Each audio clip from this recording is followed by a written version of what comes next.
always trying to figure this out. Seeing the infinite possibilities that there are in this expanse of existences. I mean, it's enlivening and inspiring. And I was just thinking about where we are trying to reach that state of perfect compression and trying to tend our fire and tend our fire and make sure we come to a point where we are in line and in sync and in resonance with all there is, and sort of using that energy to implode our DNA and our cells superluminally, which means and gains meaning when we pass the speed of light, the limitation of the speed of light. Because right now we're just slowed down light. It's what we really are, and it's not necessarily something we can think our way through or think our way out of. And I sometimes feel like that is just something I go through. I kind of just end up in a sea of thoughts, a sea of just considering what is and what I can do to change my circumstance. And I think that's where I find myself a lot of the times is just like, okay, I'm there.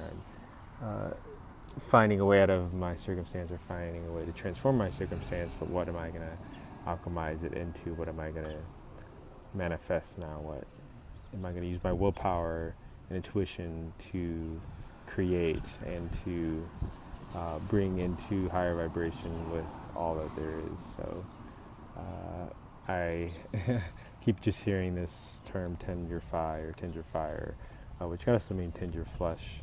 And I mean, there's obvious practices to do that, which yoga is one of them. And another one I'm becoming acutely aware of is just living in a more natural environment, away from a lot of steel, a lot of aluminum, a lot of just metal that isn't very resonant with you and your biological nature. Otherwise, you kind of make yourself, forgive the term, but Borg-like or more machine-based. And I mean, machines are good tools, but they should stay tools. We shouldn't try to integrate them into our way of biologically compressing and reproducing.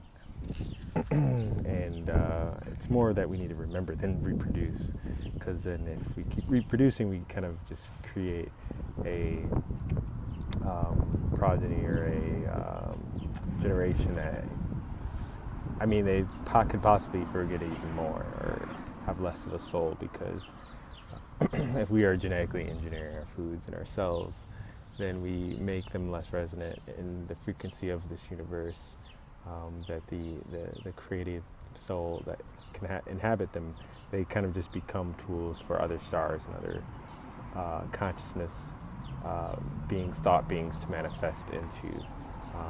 And I mean, I don't think this is necessarily evil or anything, but it's not something that I think is something that can be sustainable. I mean, it's something that will manifest for a time and will be proven, or it will go through its test to see if it can survive or not.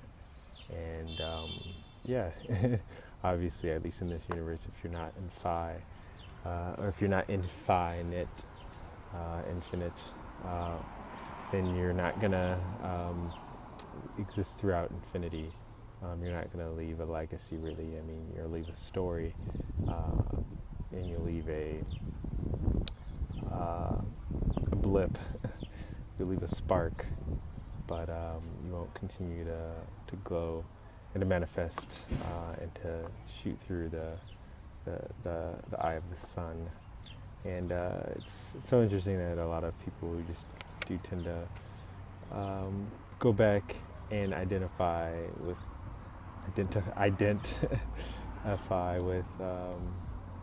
specific cultures and specific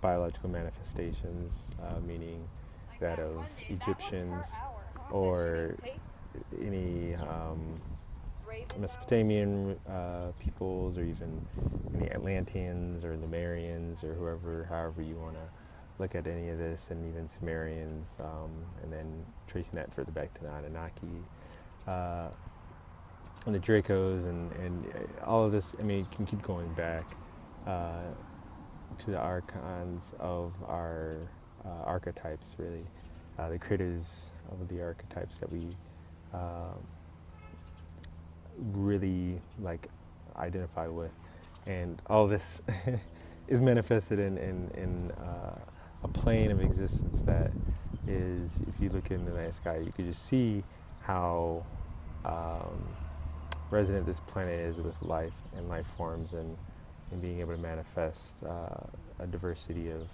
of being here. So, of course, we're going to have all these different entities wanting to set up shop and wanting to be a part of what's going on here.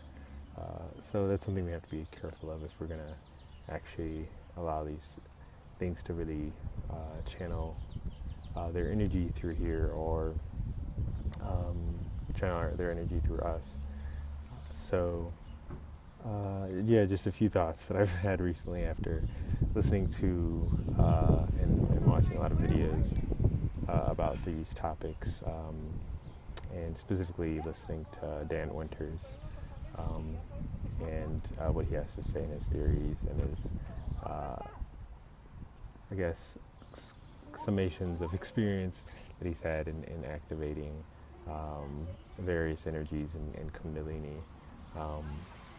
So I will continue to share my thoughts with what I find there in that research, and others that I've found a wealth of information from, like Saban Bomar. But all of this energy and all of this knowledge, wisdom is within ourselves too. It's not something that we have to go outside really to understand, and the fact that we do go outside shows you that we are a bit off, or are not really in tune with ourselves, and with the fine nature of our existence here. We've been modified. If we don't really try and take heed of that lesson, we'll fall just like the Nephilim fell, and had to use this planet as a place to find their bliss. And finding all of this information out, and really understanding what bliss is, and what I've experienced when I've experienced it's a bliss. I really know that I can blaze full of bliss, and bliss and blaze, I feel like, are really the same thing, which is why I feel like I got a download one time years ago of a name that I would adhere to would be Blaze, and yeah, I will blaze full of bliss. So beyond being an example, we ignite the torch that lights the way. Every turn is right, a way, right, explain. Source expands and contains. You are in the womb. And again, I'm learning how to light Phi, to tend my fire and repent. When pent is Phi, we revive. I reach back and can connect through time, where what I am is fine. I remember, meaning putting myself back together, and collect all of the wisdom lost by technology, taking my eye and gazing through the heart of the sun. Starseed indeed, surprise. So that's where I'm at today. I've been wanting to get some of my energy encapsulated in these packets and these pixels, and send them out, and see what resonance draws. But there's a lot more self that I want to share, because all is self, and I want to share all of myself. So thank you to those who do visit and view, and be sure to check out alchemicalu.com. Just for my musings, or the things that I would like to share, because I do want to share in my bliss with you. So wholeness, and blessings, and take care.